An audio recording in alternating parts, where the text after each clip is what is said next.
So I'm a student at the University of Bristol, a Russell Group university, and I think I only got in here because of study drugs allowing me to do well in my A-levels, to be perfectly honest. Study drugs are pharmaceuticals that you take that are not prescribed to you usually, unless you have ADHD.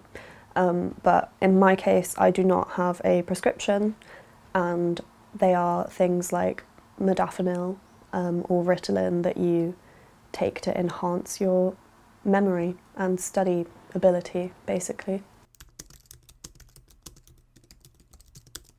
I'm not a law student, but the drugs themselves are not illegal substances.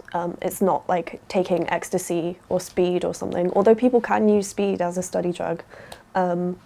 But they are legal, they are regulated and safe, I guess. It was a massive thing at my college. Everybody was using them. It started at the end of first year to prepare for the end of year exams that would decide our predicted grades. And then in second year it was a really common thing that pretty much everyone was on them most of the time at college. I ordered 30 pills for £40 online of modafinil from a potentially dodgy site called Pharmacy for UK, and it was weird. I had to pay via bank transfer, and then it took them 2 days to confirm that they'd got the money, so it all seemed pretty sketchy, to be honest, but hopefully they will be arriving soon because I need them.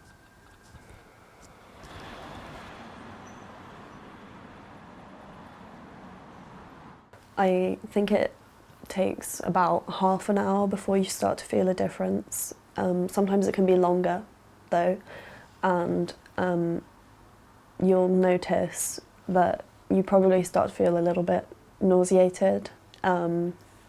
Your heart rate increases a bit. I think you're more aware of it, and you'll have the sudden urge to do something good with your brain, something productive and focused, and you can just sit down and stare at a book and read it for hours and not feel bored and actually process the information. And yeah, you can just work for hours and hours with your new expanded brain, and then it probably lasts about 10 hours before it completely wears off, and then you just feel quite sad after, actually. Take a break.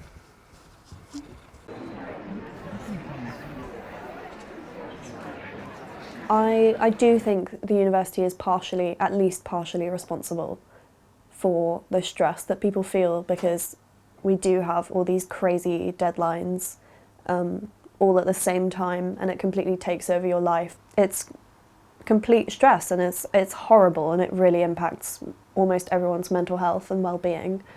But then there's also a lot of pressure from ourselves, I think, because we are at a top institution, that we need to perform well and not be seen to be kind of flagging or falling behind the pack of the most intelligent people, because you don't want to be the stupidest person at one of the best unis. Well-being are not very helpful in my experience, as much as they try, because they have limited resources, and that's not their fault because it's underfunded. But for example, I believe that I have undiagnosed ADHD, which makes it pretty much impossible for me to work at the same pace as somebody neurotypical, and I want to receive support for a person with ADHD, but they can't do that for me, because the waiting list is at least a year to get an assessment for that.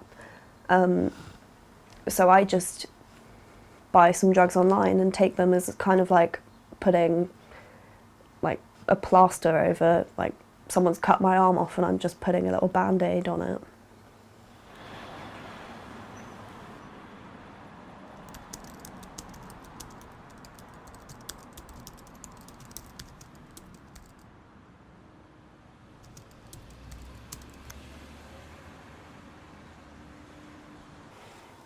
I mean, I don't know what they can do, really, because it is a highly competitive institution. I think everybody feels pressure from the university and from themselves and their families, probably in many cases, to succeed academically, and study drugs can help you do that.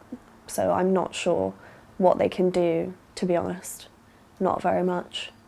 Send out an email maybe politely asking people not to take them, but that's not going to work, is it?